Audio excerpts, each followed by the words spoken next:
So if you're just dropping in for tonight and haven't been here other times on Wednesday nights in February, you won't know this. So I will share that my name is Nichol Chase. I am offering a series. Eve is away on retreat, and so I'm here to offer a full arc of a series over the month of February, which I'm really, really happy to do. I'm happy to be here with all of you. This is, as you know well, if you've been coming here, this is such a wonderful community and such a wonderful space. And it's always a pleasure to be here with you. We've been talking about, in this month of February, how we dance with challenge. And how we can be in the process of transforming this perception of threat into a healthy challenge that we can face. Oh, hello.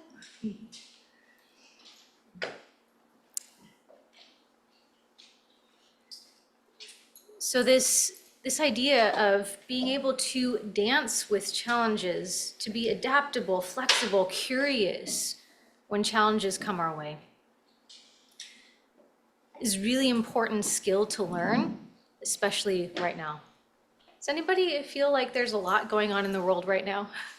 Does it feel maybe a little bit overwhelming sometimes? Yeah. So I'm there with you. So this felt like the perfect topic for this month. And we've been using as our guide Pema Chödrön and her book, When Things Fall Apart. Last week, we looked at 3 methods for working with chaos. And these 3 methods that she mentions are no more struggle. So no more struggle, using poison as medicine, and seeing whatever arises as enlightened wisdom itself. So letting go of the struggle, using poison as medicine, and seeing everything that arises as the enlightened wisdom itself, right? I think that these are such useful lessons to hold on to,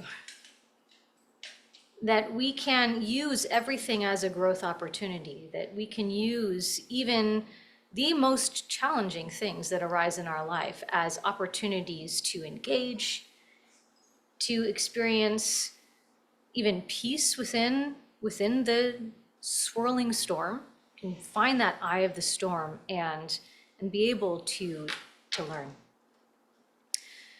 Next week, we'll be culminating this series with looking at the path as the goal itself. If you're following along with the book and do want to read ahead, that's chapter 22. And when I say the path is the goal, I've been kind of bringing in a particular interpretation of that as the path of practice. Right? Part of why we show up as a group here is to practice certain things together. Yes, meditation, but practicing being in relationship, being in community, practicing right relationship with ourselves, with each other, and with the hope that we can bring it to our relationships outside of this room as well. Tonight, it's a very fun topic. We'll be talking about how we can foster a kind of intimacy with fear. An intimacy with fear. This is chapter 1 of the book. And it's taken us, we're 3/4 of the way through, right? This is the third of this series of 4. And I feel like it's arguably the most important lesson within this series. And we needed to kind of get to the place where we could be open to experiencing how we find intimacy with fear. So I want to prime us a little bit for diving into this topic, and we will do a fair amount of sharing and we will do some practice together.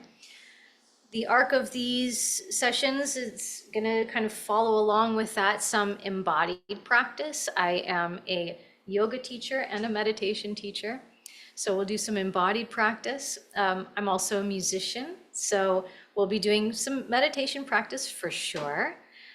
We'll also do some music immersion. I will play harmonium and you'll be immersed in the sound of my voice and harmonium. And we'll do some kind of sound practice together to culminate. So starting with some embodied practice, we did this in the first session. This is called progressive muscle relaxation. Right? And it is something that a physician discovered in the 1920s being really effective with his patients, is that it was developed because what he found is that the patients that held a lot of tension in their bodies, they didn't seem to heal as quickly. And so it was developed as a very simple practice that patients could do to release some of the tension, and then it could help them to heal more quickly. So, and it's useful for everyone. So take a comfortable position. You can adjust the way that you're sitting in any way that makes sense. And we'll go progressively through the body, kind of like a body scan, and find a little bit of tension in the area and release, coordinated with the breath. We'll start with the feet and move all the way up the body. So I invite you, just wherever your feet are, wherever they feel most comfortable, to scrunch your feet up. So find a little bit of tension in your feet, maybe in the soles of your feet, curling your toes in on your inhale. And then exhale, release. We'll pause here for a few moments, feeling the release, feeling the calm, imagining deeper relaxation in that area of your body. We'll do it one more time with the feet. So scrunching your feet up, finding a little bit of tension on your inhale. And then on your exhale, release. Just feeling your feet relax. Almost thinking of them spreading, like your feet could grow bigger or spread along the floor.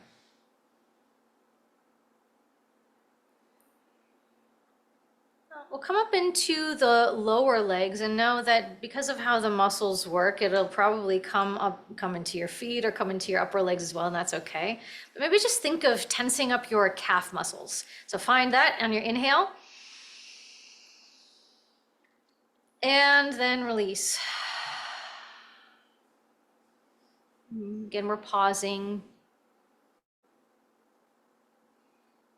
Reaping the benefits of finding that release, the release of any tension that we were holding there.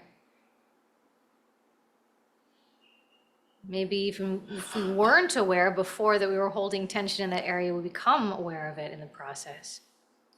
So again, one more time in the lower legs, maybe engaging through the calf muscles, inhaling to find a little bit of tension, a little bit of engagement, hugging in, and then exhale to release. Letting your lower legs relax. Harvesting relaxation, rest, pause, equanimity. And coming into your upper legs, maybe you think of just the fronts of your thighs as tensing up, and you'll notice that other muscles come along with that. So inhaling, find some engagement, some hugging in, some tension in your upper legs, and then exhale, release. And pausing to feel widening, a spreading, more spaciousness. One more time in the upper legs, find some tension, some hugging in. Good. And then exhale, release. Just Just feeling what the body does in response to that, and knowing that whatever it does is perfectly fine. The tendency is to relax a bit more, but you might find that there's a recoil and that the tension comes back, and that's okay. We're just noticing. Now, coming into kind of low back, low belly, and buttocks. So we'll come into kind of like the lower part, including the pelvis, the low belly, the low back. Invite you to kind of squeeze and hug in. On your inhale, and then exhale, release. Letting it go. Noticing what you're noticing. Harvesting any more relaxation that you can find in that area. And one more time, kind of buttocks, low belly, low back, hugging in, finding a little bit of tension, a little bit of engagement. And then exhale, release. Letting go.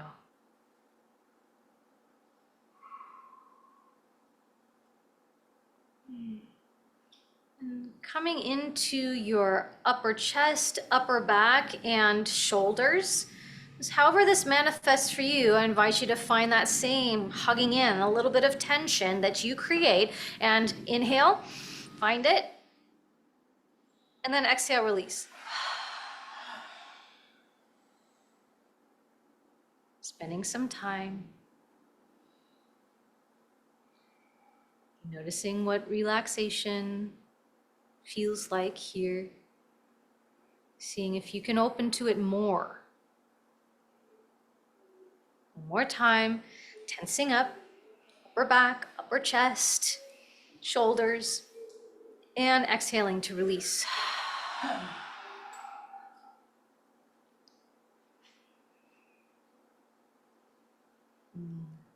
Love that I see some of you are following the impulse to do a little bit of stretching when you feel the release. That's fantastic.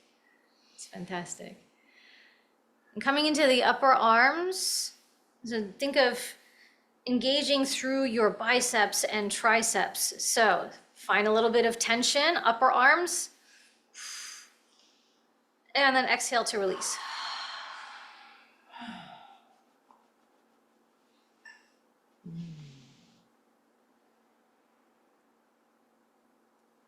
One more time in the upper arms, finding a little bit of tension. Oof. And release.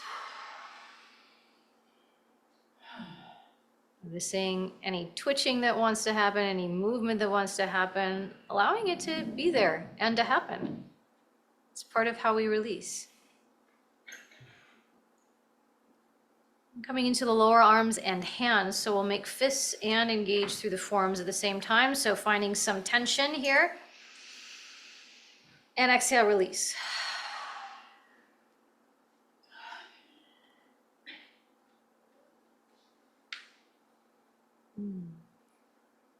We'll come to this area one more time, finding some tension, the hands, the fists, the forearms, and then release.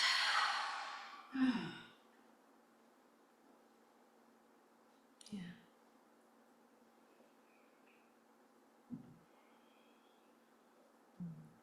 Coming into, let's come into the neck and jaw. So finding a little bit of what might feel like tension in the neck and jaw on your inhale. And exhale, release.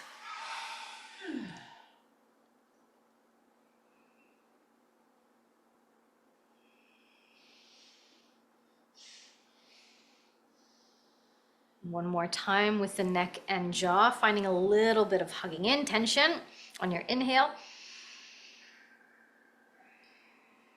And release.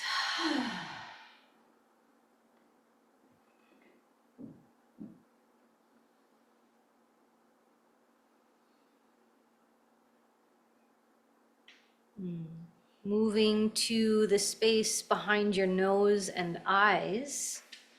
I invite you to kind of think of scrunching up through the front of your face, and then you'll release. So on your inhale, scrunching up. And release. Maybe imagine that you just ate something really sour. That kind of tension. And then one more time, scrunching up through your face, on your nose and eyes. And exhale, release.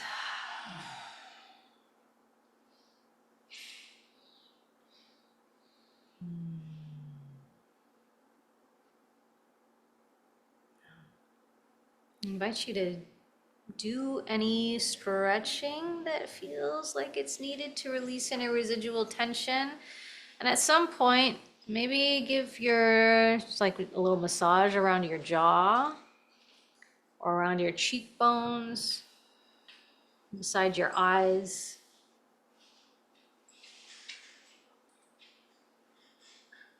So progressive muscle relaxation can help us to relax, but it might also just make us aware of the things that need to stretch in order to relax a bit more.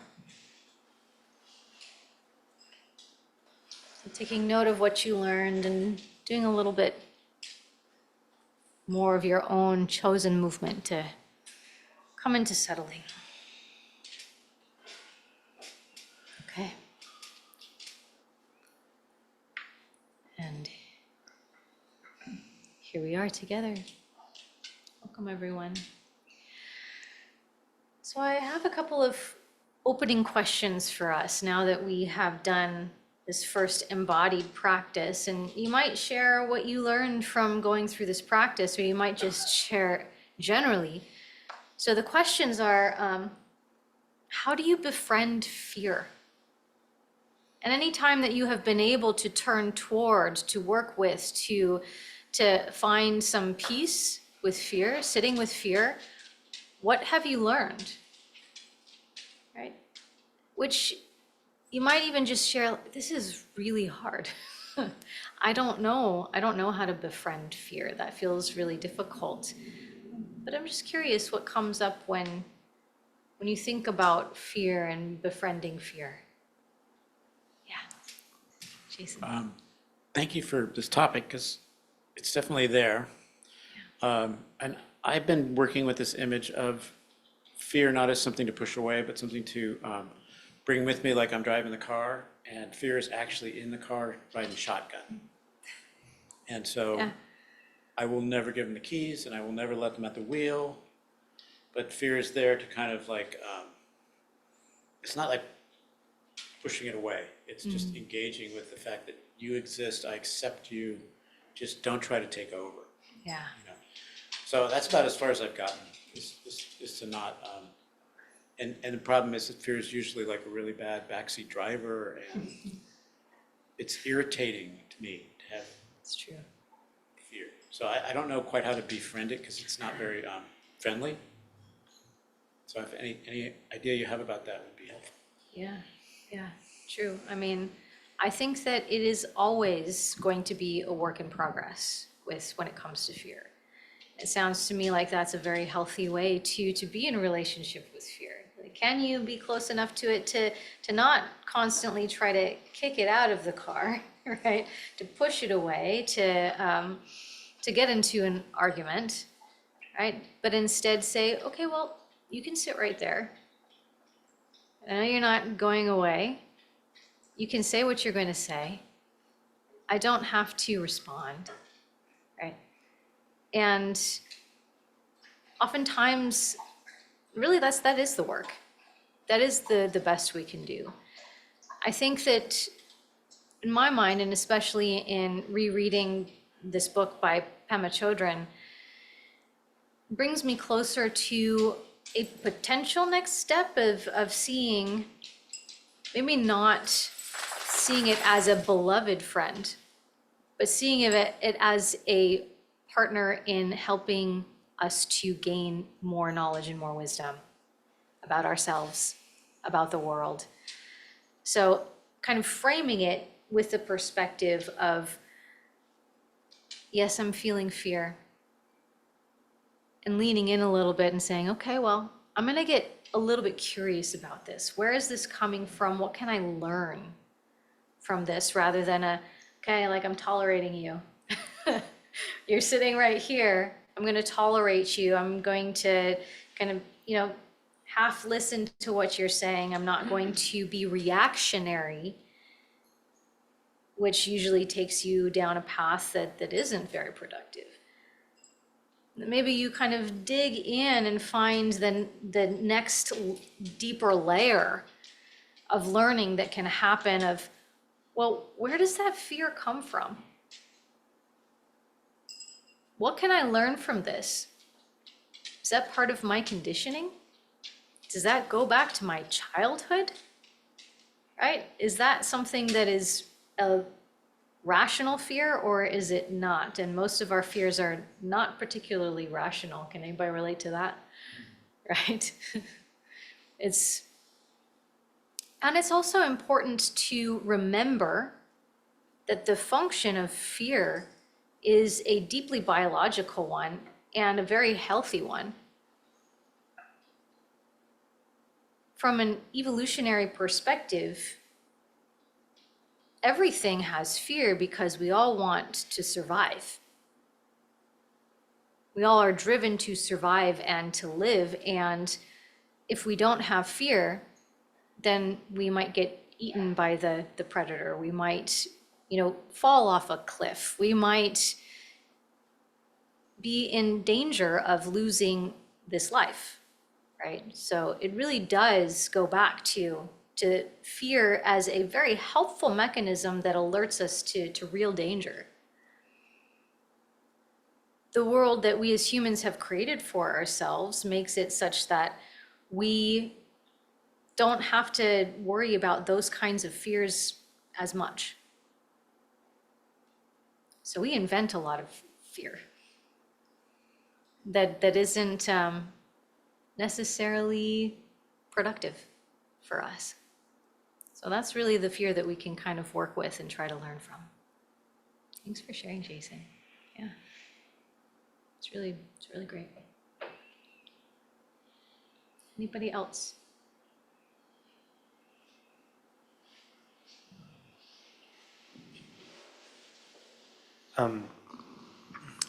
So I had a very unproductive fear of death when I was younger, and I didn't befriend fear, it befriended me. And it befriended me in the sense that I had a near-death experience and realized that there's nothing to fear because ultimately, once the event happened, or even while the event was happening, I was so distracted that I wasn't worried about that. But I realized that pretty much like once you die, then the fear is gone, right? But after that experience, I did befriend fear in the sense that fear is a teacher, and fear, for me personally, whatever I'm afraid of, I want to see what I can do to overcome that fear. So in a sense, like one of the biggest fears that I have in present time is the fear of failure, right? Yeah. But for me, it's always keeping me on my toes to be like, okay, what can I do to succeed, or what am I not doing? Because ultimately, the biggest fear that I had was death, and I overcame that fear because that event made me realize that, I'm insignificant in the grand scheme of things. And I was like, oh, it's not that bad, right? I mean, I don't want to die, but still. But yeah, so for me, fear, I befriended in a sense like, because, most of the things that we are fearful of are just illusions or the idea of something, right? Yeah. Even like my idea of failure, like, I don't think I'm going to fail, but still there's always that fear of. So for me, it's I befriend it as how can I use that fear to teach me to do, the next thing. So yeah, thank you. Love it. Yes, teacher. It's a beautiful example of what I was just talking about. Thank you for sharing. Yeah. A couple of thoughts. One was triggered by what you just said. It's like at one point I realized I was really frightened of failure. And then something shifted and I started thinking about what it would be like if I really celebrated failures. Like if I really thought, how can I fail bigger? Like what can I do that would be like incredibly a failure? Like, and it was so liberating because it was sort of like the fear of it was keeping my actions really small and safe. And so when I started like being like enjoying the possibility of failure and even doing it, like just making an effort to, I don't want to fail anybody in particular, but it's just sort of like, what could I do that would be really catastrophically failure without hurting anybody else? Yes. And it just switched things around and made it like really like fun I love it. in a certain way. And that freed me up a certain amount. The thing I was going to talk about also was just that I felt like a lot of time, like my life is sort of in a rut, and it's kind of like another way of thinking about it is a comfort zone. And I realized that if I'm going to be out of my uncomfort zone, out of my comfort zone, it means I have to be in an uncomfort zone. Right. And so it was almost like it was almost like surveying and thinking like, well, what's the thing that I'm afraid of doing? And I'll do that. Or can I do that? Amazing. Because it's kind of pulling me in a way that will get me out of beyond my limits. Yeah. And so I love doing that. I love having fear be my guide in a certain way. And then the other thing that came to mind was that I have a background in acting and theater, and I've been struggling a lot. I'd been struggling a lot with anxiety, and at one point an acting coach said to me, you're a lot less interesting on stage when you're not anxious. It may be that your anxiety is the thing that's making you the person who people notice on stage, because this is kind of like vibrancy of like, will I forget my lines? What am I supposed to be doing here? That people don't know what I'm thinking, but that there's something, but that if I'm just smooth, it's all like, it's all just a smooth surface. It's not very interesting, but to have something that, to sort of realize that actually my anxiety and fear was actually, it's sort of like making it crunchy peanut butter instead of smooth peanut butter. It's sort of like, no offense to anybody who likes smooth peanut butter, but it was sort of like, it's just more interesting. Let's face it. Let's put it on there. So, anyway, those were my fear things. Yeah. Thanks so much for sharing. I have so much coming up in relation to what you shared. I have a performance background too. So the performance anxiety thing is real. Yeah. I had a vocal coach once who said, that's a sign that you really care. So I think that part of what might be sensed when we come in feeling a little bit anxious is also the other side of that, another way of kind of labeling that as excitement, passion. You care about it. So we want the passion to be there. So thinking of maybe saying like my body's giving me so much energy to do this thing, rather like a kind of bring it on, okay. So that's what's coming up in relation to that, is that, maybe it's not always just anxiety. Maybe we can kind of have a cognitive reframe sometimes when we have that come up. And it was bringing me so much joy hearing about you taking on these challenges of failure, saying, yeah, I'm going to get excited about failure, and I'm going to find the next thing that I can do to fail and learn from, right? The root of a lot of fear that comes up just in general is that we want to be able to predict what is going to happen. These brains of ours are predictability machines. And when we can't predict what is going to happen, it can bring up fear. It often does bring up fear. One of my teachers and mentors, who's a trained psychologist and medical doctor, he says that there are two sides to this. There are two ways that you can think about it. Ultimate uncertainty, which is kind of terrifying. There's also like ultimate possibility, right? So what you're harnessing there, the lesson that you're bringing forward is that you're embracing the possibility.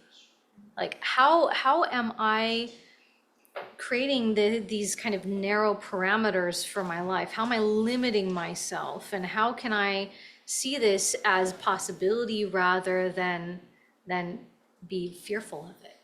I love it. Yes.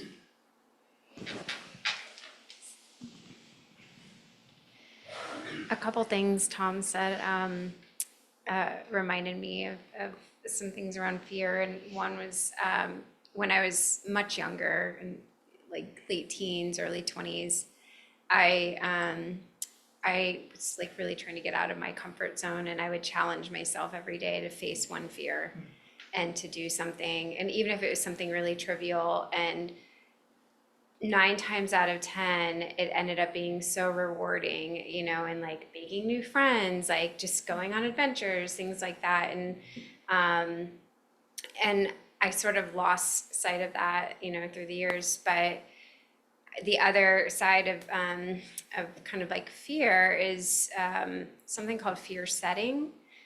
And essentially you know, the things, and like anxiety kind of ties into this a lot, is like, you know, fear of, like you said, uncertainty, or I don't want to do this thing because XYZ might happen, or just kind of thinking about the future. And so you basically like list out the scenarios and worst case scenario, if you will. So it's like, okay, if I do this and then this happens, then what? And then you just like keep going, okay, then what? Then what? Then what? And it's like really the worst case scenario that you have in your head is very, very unlikely, because then you kind of like rank like, okay, how likely is this to happen? And so I had done that years ago, and it was really valuable for kind of like getting out of my own way and getting out of my head about it. And so I guess it's kind of a way of befriending fear, of like, or at least like facing the fear in a more realistic way. Yeah. I love it. I love it. That, you call it fear setting? Yeah. I love that. So it's almost like we're taking it as saying, okay, well, I have this going on in my head. Why don't I just put it in front of me and really look at it, right? Our brains, they tend to catastrophize everything. It starts with something really small, and then it becomes something tremendously big, right? And when it's in our heads and we're swirling in it, we can't create enough distance from it to actually see it for what it is. But if we then write it down, or we like do it like an art piece that represents it, and we can kind of like look at it and observe it. It's very much what we're doing in meditation, is that we want to be kind of more an observer role, like, and other ways that we can say, oh, there you are, fear. Oh, wow, that sounds ludicrous. It's making me think of, is anybody, I'm sure you've all woken up from a dream that seemed completely rational when you were in it, and really engaging. Doesn't have to be a fear-based dream, but then you wake up and you start to think about it, and you think, well, that doesn't make any sense at all.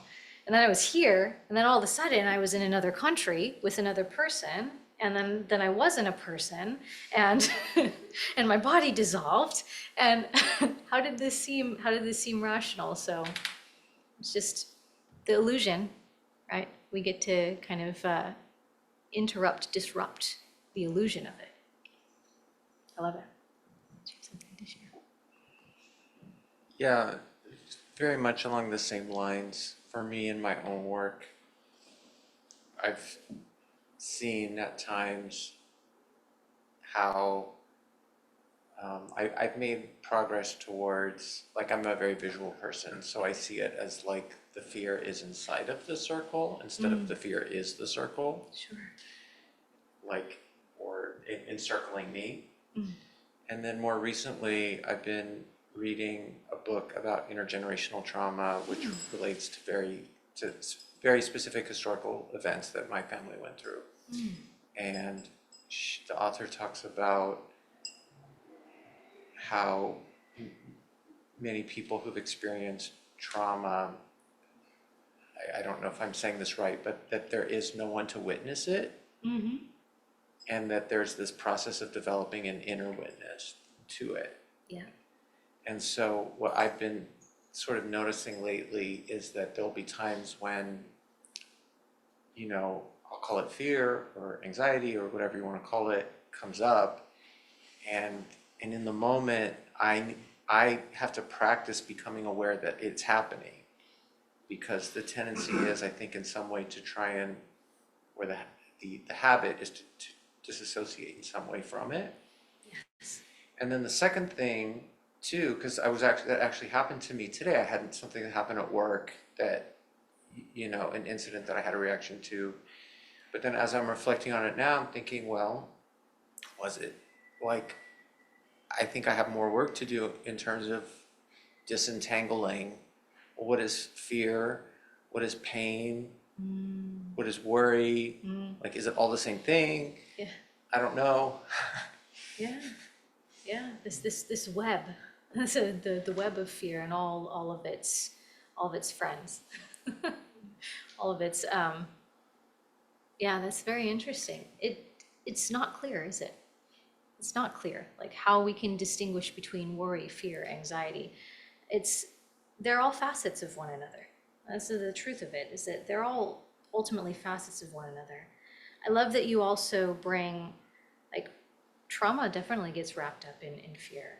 That's oftentimes where we can find, like, fear comes up more often than not, right? Especially when we have triggers that bring us back to traumatic experiences. And that's happening at the subconscious level, right? That's something that happens automatically through the body. And trauma is what happens in the absence of an empathetic witness, right? Having someone there that can help to contain it, that can help to witness and to move through what ultimately could be traumatic. So I'm so glad that you're doing the work of turning toward it and reading about it. I'm very curious about the author and the book that you're reading, because I'm always looking for new resources, trauma-informed resources. And yeah, I mean, I think that especially things that kind of grip you in old traumatic narratives, that keeps you stuck in the past, those are the trickiest, right? That's where fear can find many disguises. Just as you were mentioning, like, how do I know if it's worry? How do I know if it's anxiety? How do I know if it's this? So fear has all these different masks that it can take on, especially when it comes up as a result of something that just happens to us, right? And what you're doing in being in that circle and noticing and reading about it and learning more about it is that you're taking it little by little and putting it out in front of you, right? So it is the process that we don't, instead of dissociating, we notice, well, I'm starting to check out. And this is part of my history too, so I'm saying this from experience, that it's a tricky process to say, like, oh, I'm starting to check out, this feels too overwhelming. Okay, like, can I lean into that a little bit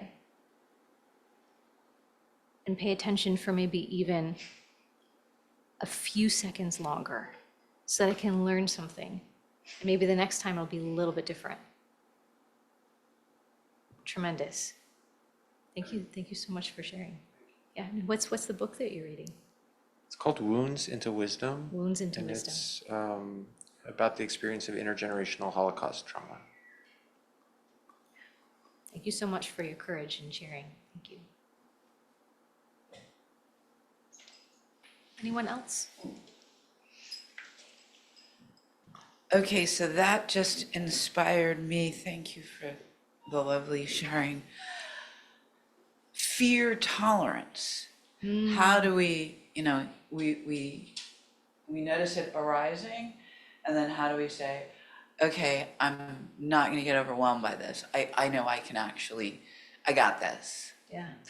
And so I came up with something that I did not have the presence of mind to come up with this for myself. Working with people who are working through trauma and in crisis, and particularly substance use disorder treatment. The existential, all of it, like worry and rumination and fear, they all come, the common denominator for me is they're all some kind of a threat, right? Yeah. They're all coming to get you. So I came up with the existential threat-o-meter, which is where it's a series of questions you ask yourself. Okay, is this gonna wind me, on a scale of 1 to 10, what is this? Oh, it's a 7. Okay, so this is gonna wind you up in the hospital? No. Is it gonna wind you up back in jail? No. And you just kind of do this little until you bring down the temperature enough, and it's like, oh, yeah, this is actually really only about a 3. Yeah. Thanks for sharing. It sounds very, very useful. Very, very useful. Yes, Jason. I just want to make another comment about dreams. You mentioned dreams. I've been having a lot of dreams lately where I'm like, I wake up in total fear and or shame. It's like feelings that are like generating from this core of like, something's wrong. And maybe it's failure. Maybe my fear of I'm thinking it up. Yeah. I really feel failure to the extent that I'm obsessed by not failing.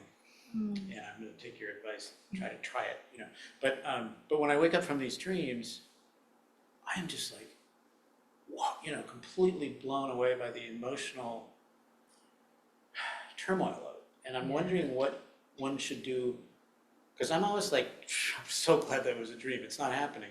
I'm now going to wake up and I'm going to scroll on my phone and I'm going to answer look at my email. I'm kind of happy to be back in my normal distracted, dissociative life, as opposed to like, I've been trying to go into it. I've been trying to go like, what is the lesson of those feelings?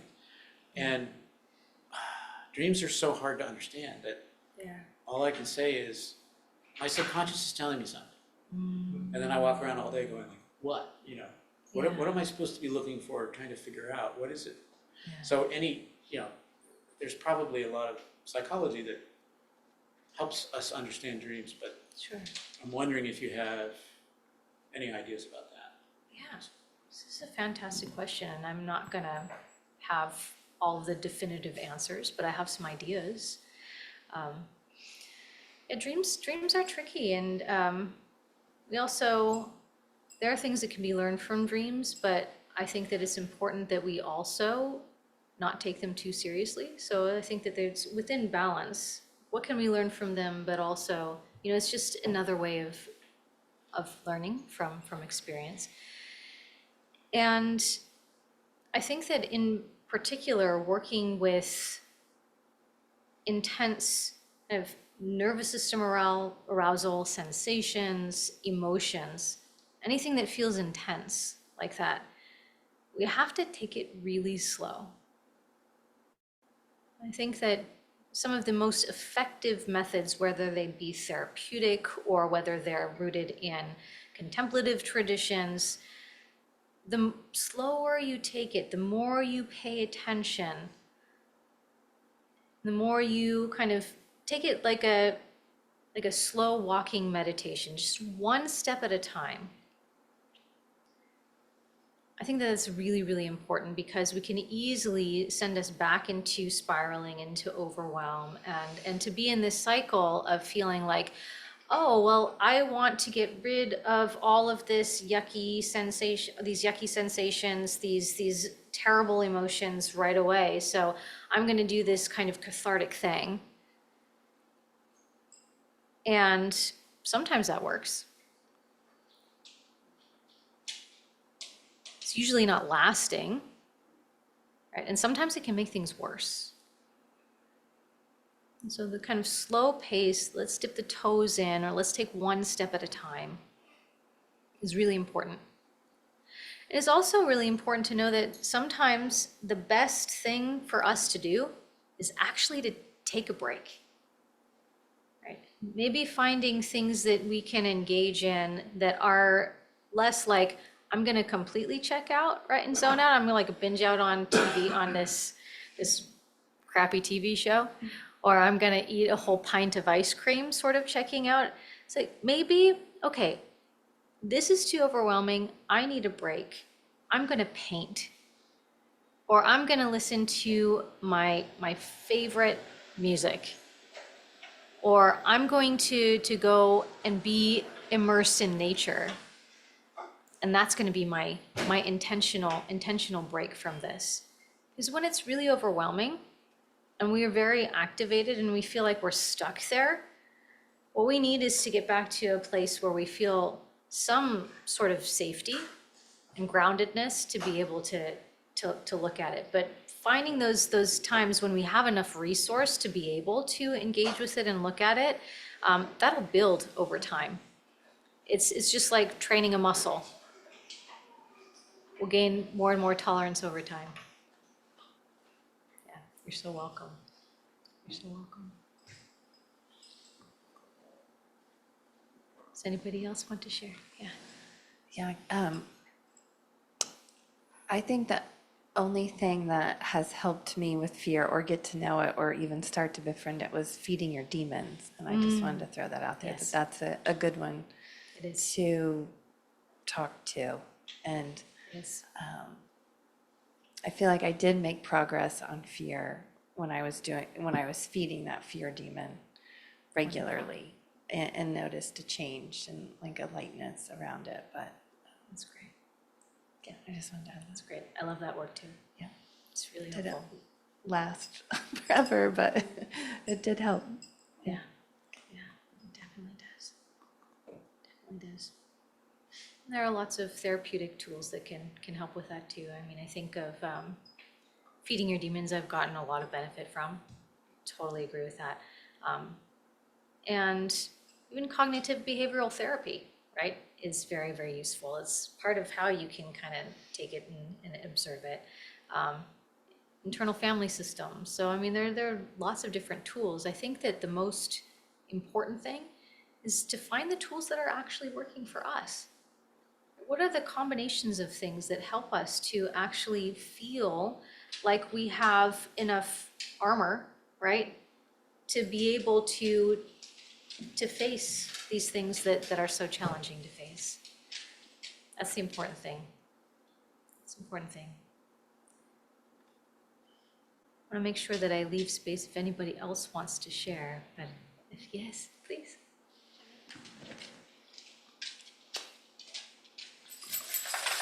Some of this has already been said, but I was, in doing my 12-step work, there's a thing we call doing the fear inventory. And it's literally laying it out in columns.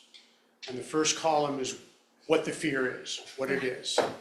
And then the next column is, as was said before, what's the worst case scenario? What if this comes true? Yeah. What's the worst case scenario? And how likely is it that that worst case scenario is going to come true? And the next column is, what have I done to alleviate this fear thus far? And so that this is examining it, getting curious about it, looking at it step by step. And what was particularly interesting for me, first off, that my worst case scenario usually isn't very likely, as has been said before. And the next one, what I've done about it so far, some of those strategies are effective, actually doing something about the issue, Yeah. taking steps to try to correct whatever is going on or deal with whatever is going on effectively. But then some of the other things are strategies to dissociate from it, or to avoid it, or to deny it, or to suppress it. And so that starts me looking at my behavior around this fear. And somewhere in there, generally my experience was that the fear would start to dissolve Yes. by examination, but sometimes it wasn't gone all the way. And then the next step of letting it go, or allowing it to be without allowing it to overwhelm me, was sometimes difficult. And the thing that I found really helpful was something that the Buddha talked about in dealing with repetitive intrusive thoughts. And one of the strategies for dealing with these repetitive intrusive thoughts, like fears that come up again and again, was to sort of, in my meditation, find where the tension was in my body Yeah. and sort of look at that and sort of distill it into that. And after all this analysis and all this thinking and all this discursive kind of strategizing about the fear, from naming it and seeing how likely it is and looking at my behavior thus far, after all of that, is just sort of looking at it in a real felt sense. And that becomes another way of dissolving it, but without avoiding it. Not taking some kind of spiritual bypass to, oh, I'm going to find the tension in my body so I don't have to think about it anymore. That's, you do the work to get there. Right. So that you're actually doing what's been talked about. It's getting curious about it and facing it and dealing with it as best you can. And in that, I found for me, a lot of that stuff, yeah, it comes up from my traumatic childhood and, you know, attachment strategies that weren't necessarily effective and all kinds of different stuff that comes up with it. And it's been really, really instructive about how I deal with shit, not just these fears, but with a lot of stuff. And it becomes really broad. Like Tom was saying, it becomes a much wider kind of view of looking at it, instead of this clenched, narrow sort of view. I love it. I love what you're bringing us into, this kind of expansive view of just what it means to be human and to live a human life, right? That there is going to be fear, there is going to be trauma that comes up, there's going to be stuff. How do we work with this stuff? And oftentimes where we can find the key to really understanding what it is and where it lives is finding where it shows up in the body. I think that this is such a powerful tool that is underutilized, largely underutilized, especially with what Western culture is, that we do all this stuff up here and we talk ourselves to, you know, until we're hoarse, talk to ourselves until we're completely hoarse, and we're up in this kind of thinking brain mode. A lot of the challenges that keep on coming back are lodged in what is called implicit memory, right? It's not more of our explicit memory, things that we have a narrative about. And our implicit memories, they have a place that it lives in the body. There's kind of like this pattern that we can find in our bodies that can bring us a lot of insight. I love that you brought that in. And you teed me up perfectly for one of the main things I wanted to share from the chapter. Is a story that Pema Chödrön shares. She says I once attended a lecture about a man's spiritual experiences in India in the 1960s. He said he was determined to get rid of his negative emotions. He struggled against anger and lust. He struggled against laziness and pride. But mostly, he wanted to get rid of his fear.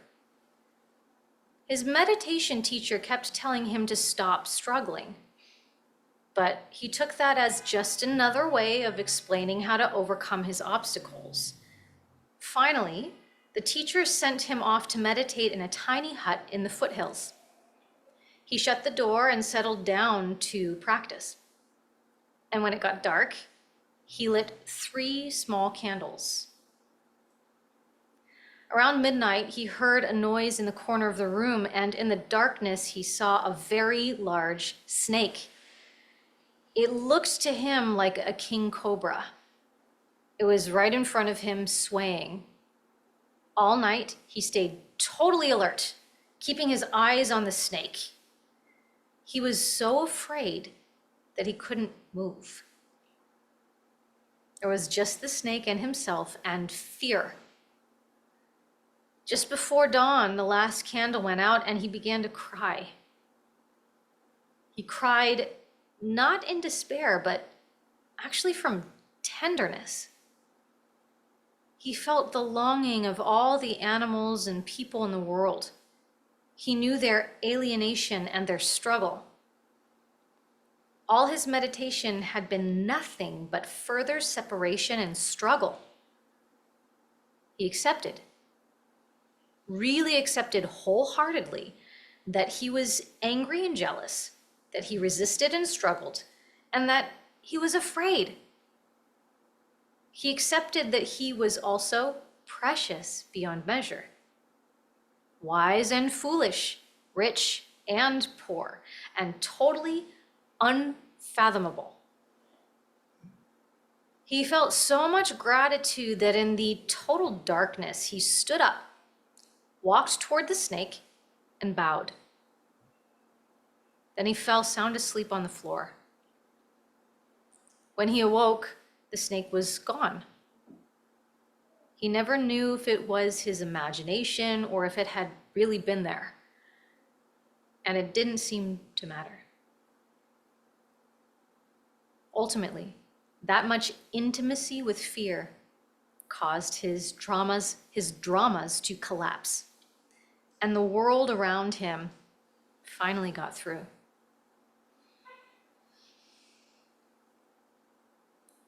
We have the courage to go through that process that we've all been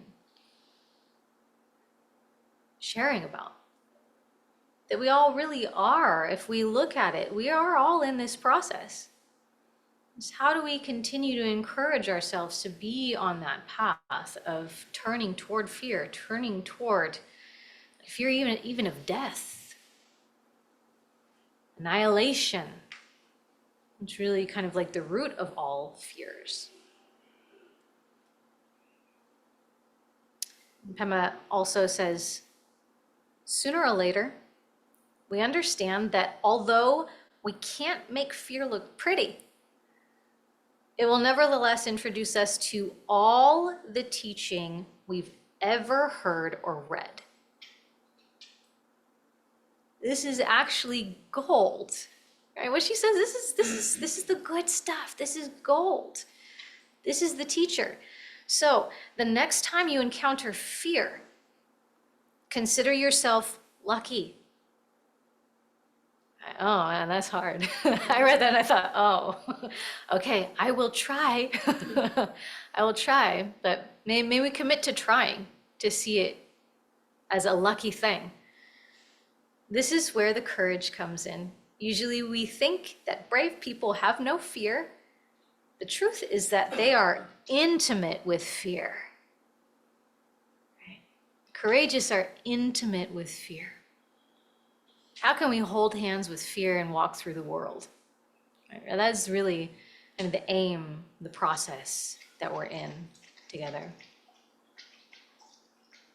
So. What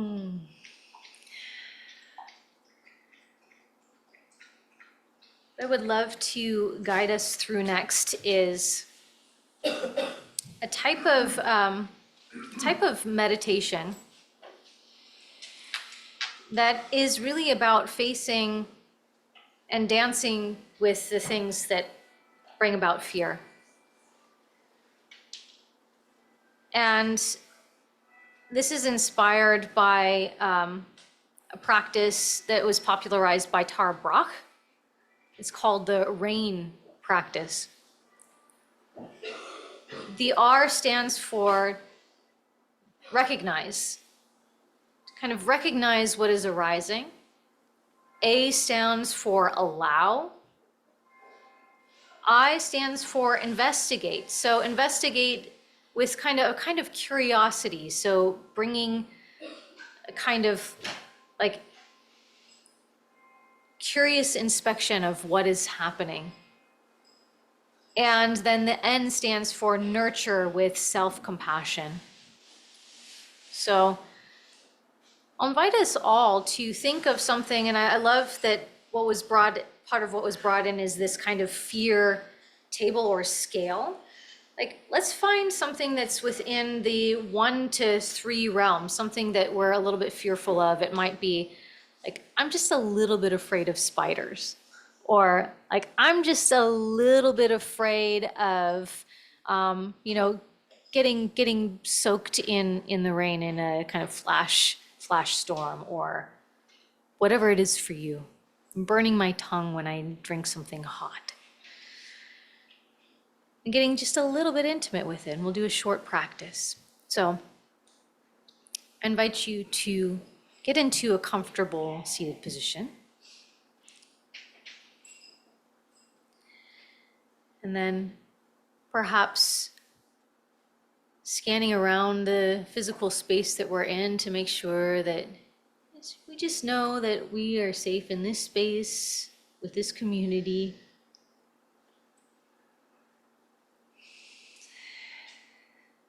Coming back to center, either softening your gaze or closing your eyes completely. Start to deepen your breath. Feeling slight cooling sensation with your inhale through your nostrils. And a bit more warmth with each exhale.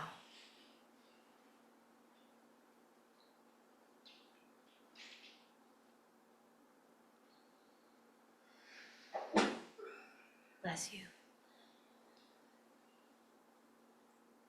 And as you feel ready, I invite you to connect with one thing that brings up just a little bit of fear. Maybe it's a specific circumstance. Maybe there's a story surrounding this. Maybe it's just something that reliably brings up just a little bit of startle, a little bit of fear.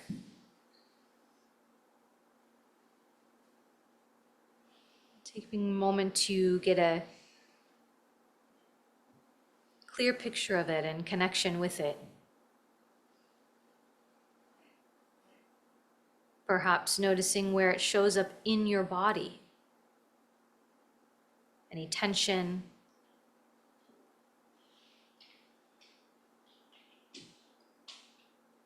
any resistance.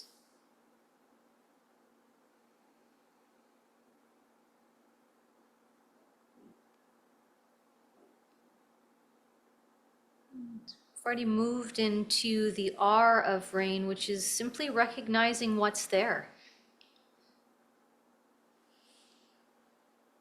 What sensations are arising?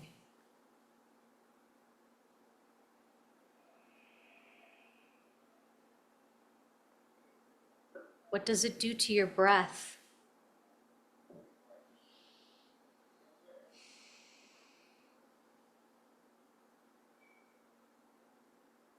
Are you noticing any emotional content, and what are the many facets of how fear shows up? Maybe disgust, anxiety, anger.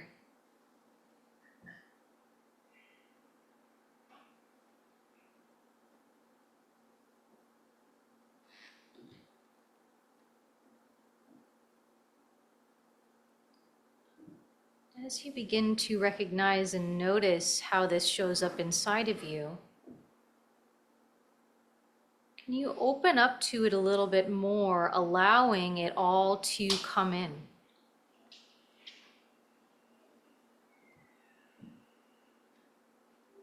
Seeing this fear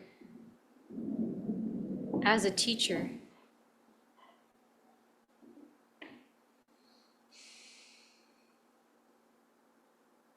Can you allow it to be your teacher?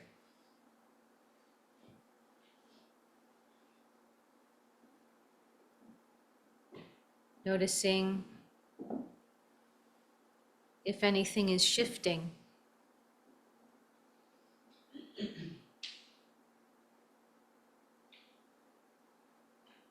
Noticing any release.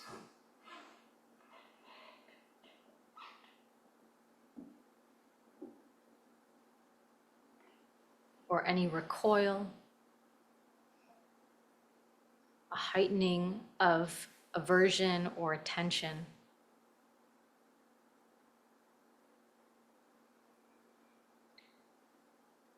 Allowing what is there to be there.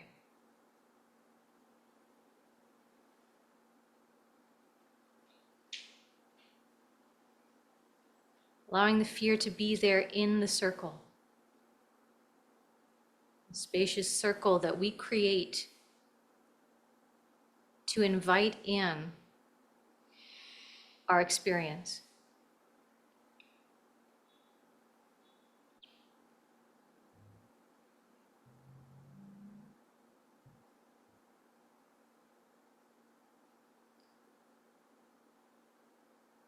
And in allowing this to be there,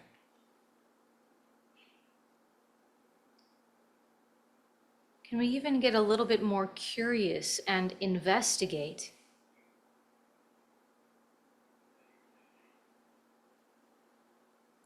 Like a detective, maybe we get in a little bit closer.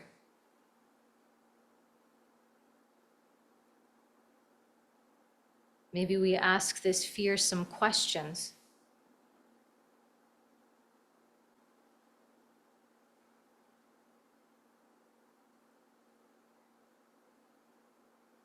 Maybe we explore this fear from different angles.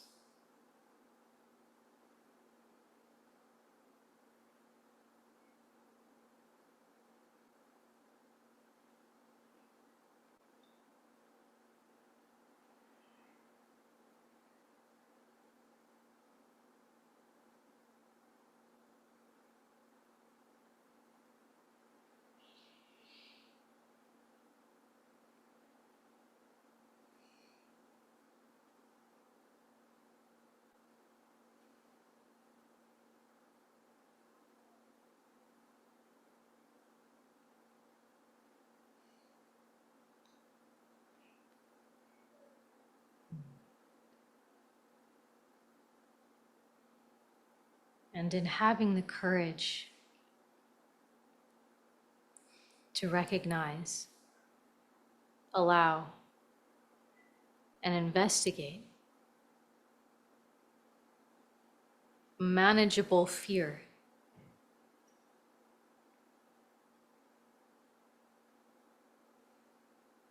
Start to build more capacity to be with.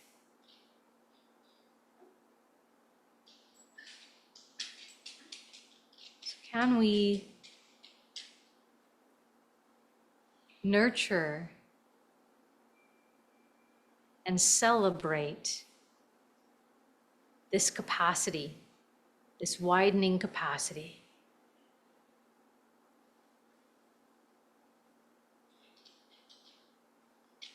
Maybe sending yourself a message of love, of appreciation.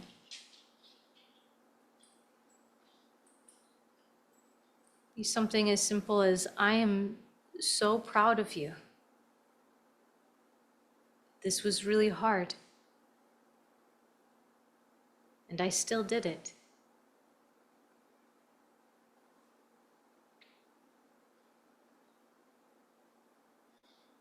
Nurturing could be amplified by touching some part of your body, like placing a hand or both hands on your heart, on your belly, any other part of your body. Maybe a physical gesture or light touch. Gives you an even deeper sense of this self-compassion. Appreciation for doing the hard thing.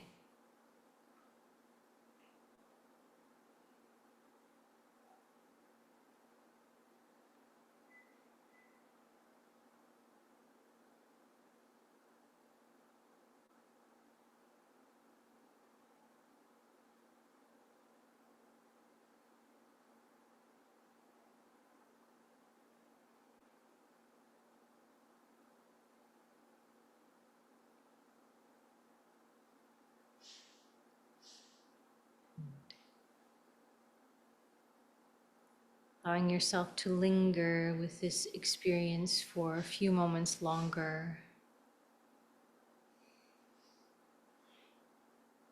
I invite you to take a few deeper breaths.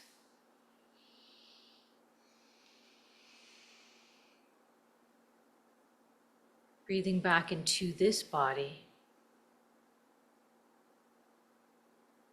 in this space.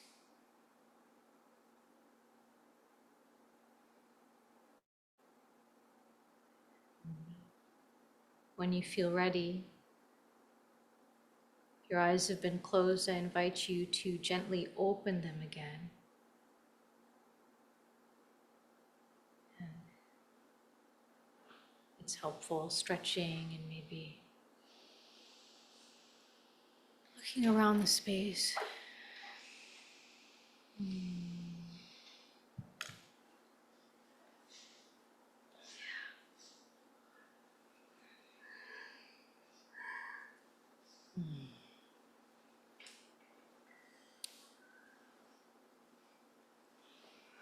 So as I said, a shorter practice, these little dips into practice, especially when we have a bit of intensity that can come up. Sometimes it's the best way to go. Tread softly. I'm really curious, and I'll leave this kind of open. Did anything come up for anybody that wants to be said? Were there any insights, anything that maybe built on what we were shared before, the collective wisdom that we created around engaging with and the process of befriending fear? What did it feel like to do a little practice after the conversation? And did you notice anything different?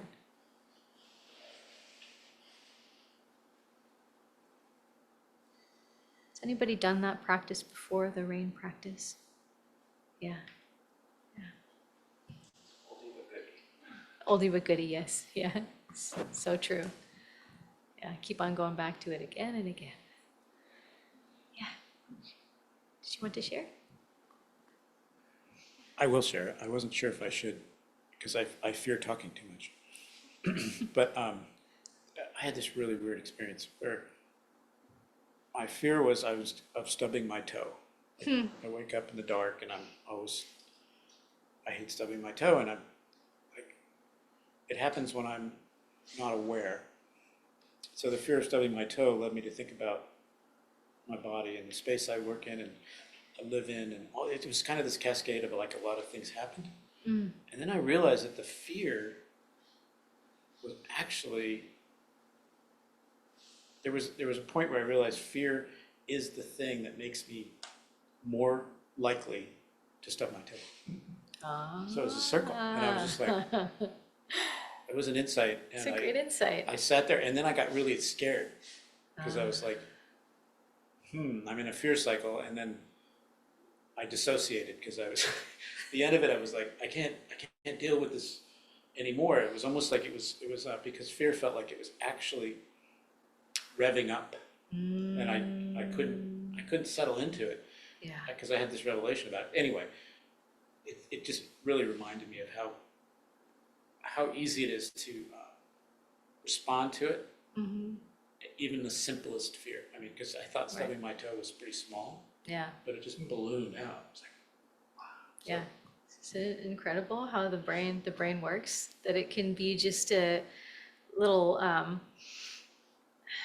it's how it can just amplify the smallest little thing, right? How it can seemingly innocuous little thing can be tied to this string of more and more catastrophe.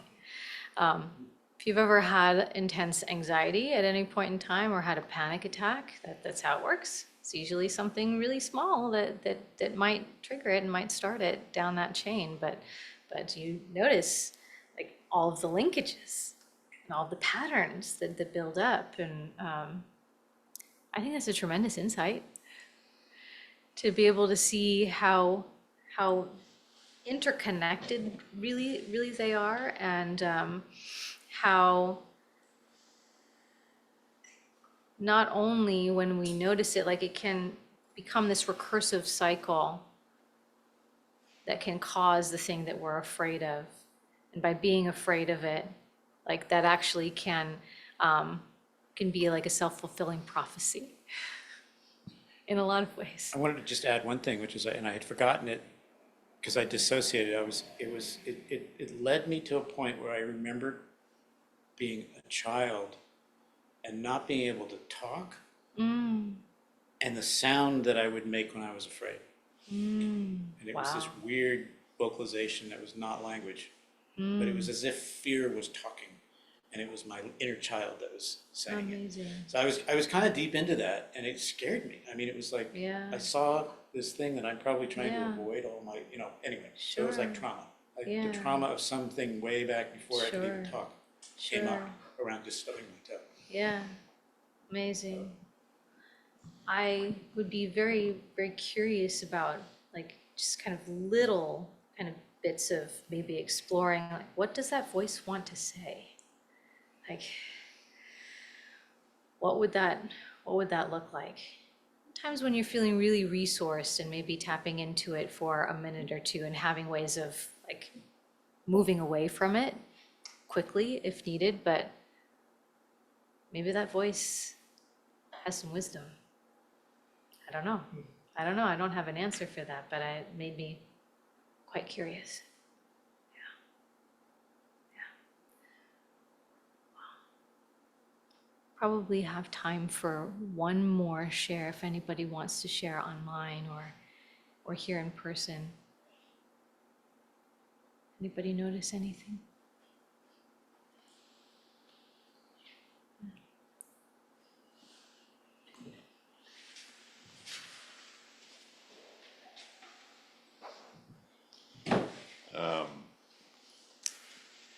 Pema actually has a variation on that. I've heard her use a few acronyms for it, but the last one I heard was the fear practice, which was find it in your body, embrace it. Okay. Allow the thoughts to just dissipate. Nice. And then the R is remember everybody else that has that same Love it. thing. Yeah.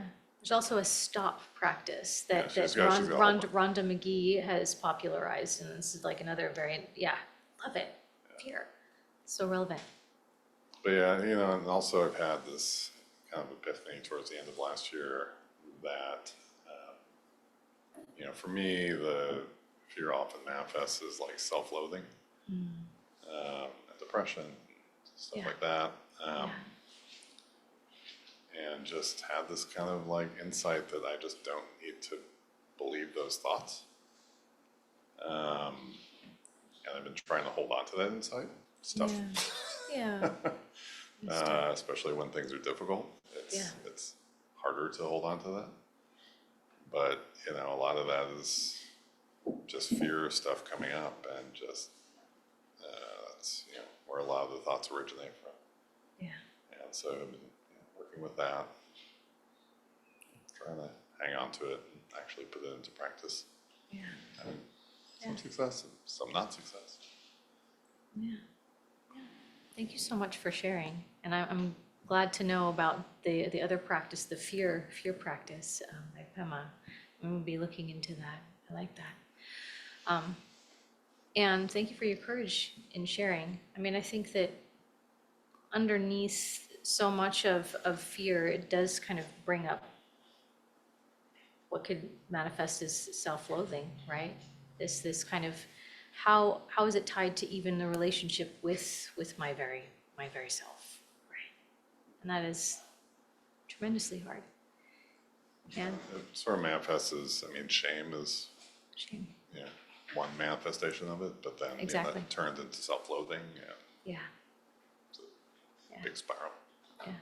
Yeah. Well, I just want to say tremendous that you are doing the work to look at it, right? To look at it. It's an insight that only took about 20 years of therapy and meditation and yoga and everything else. Right. Yeah.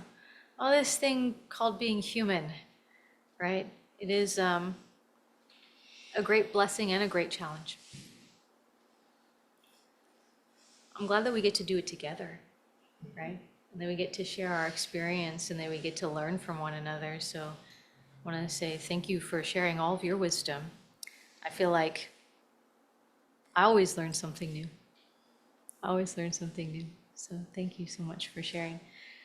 I do want to leave enough time to end with a little bit of music immersion. And then we'll end with, and I'll kind of prime us for this now. We've been doing some kind of gentle toning at the end of all of these practices thus far. Today we'll do a slightly different one. We did a rolling Om, and we did humming last week. This week we'll bring in what's called VU breathing within somatic experiencing, which was developed by Peter Levine. It's just another version of the same thing. And the idea is that you say VU, but you create a tone to it. And it doesn't matter if it's matching a particular pitch or a tone. Instead of sending the sound out, you want the sound to kind of vibrate inside of you. Just give you an example. We're not going to do it now. We'll do it later. But so instead of VU, it's VU. So the idea is you want to feel it kind of bringing you alive at a cellular level all the way down through the body. Is this making sense? So we'll do three or so rounds of VU at the very end. But for now, make yourself comfortable.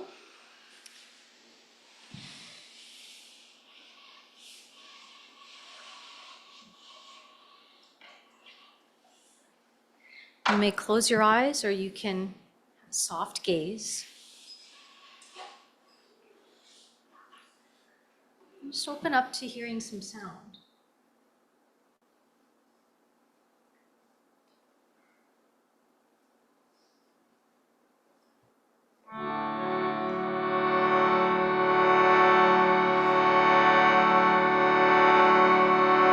They say there is nothing to fear,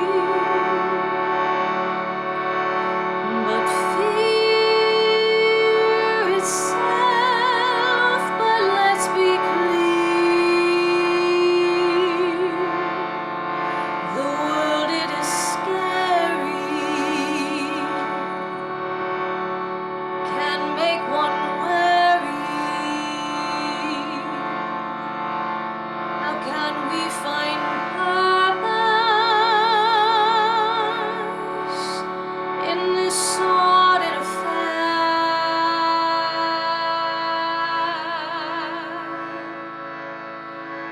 Fear not, my love. Fear not, my love. The only way is to feel it all, my dear. And we can feel the sting, and we can also sing together.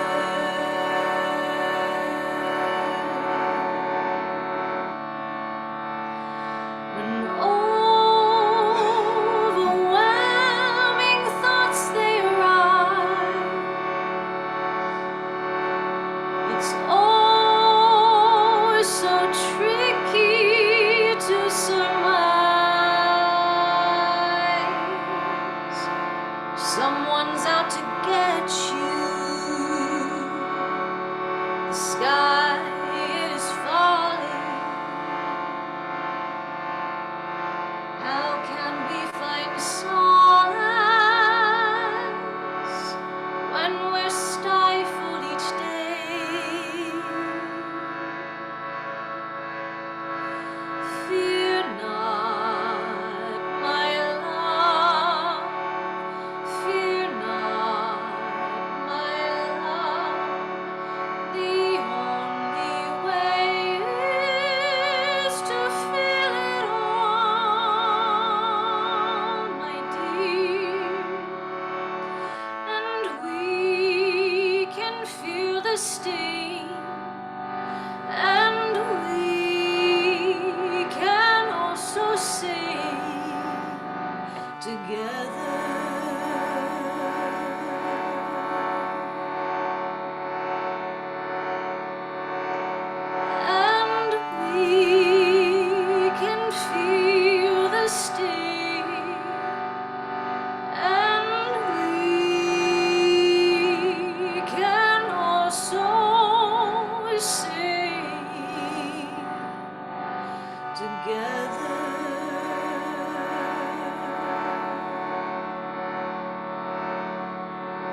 We have such a tremendous resource in one another. By coming together to practice, to be intentional, to develop a deeper and kinder relationship with ourselves, with each other, requires that we be in relationship with all aspects of ourself, including our relationship with fear. And fear itself can actually be one of our greatest teachers.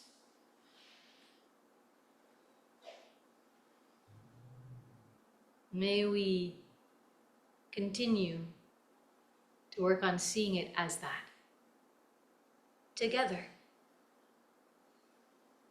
singing together in the face of fear. And in order to sing in the face of fear now, here together, we'll join one another with chanting a few of these voos. I'm gonna play a harmonium just with a tone. You don't have to match any of these tones, but just to kind of amplify what we're doing here. Let's do 3 or more. This is depending on how many you would like to do. Let's do a few voos together. So inhaling, exhale, empty out completely. And inhale for voo.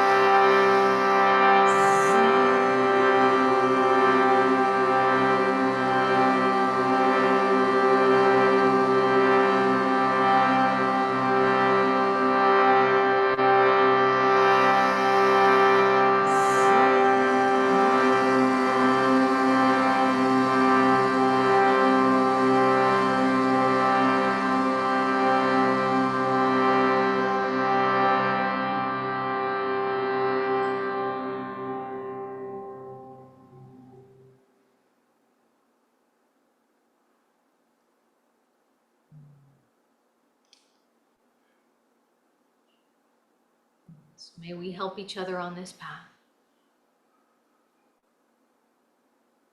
May we continue to grow.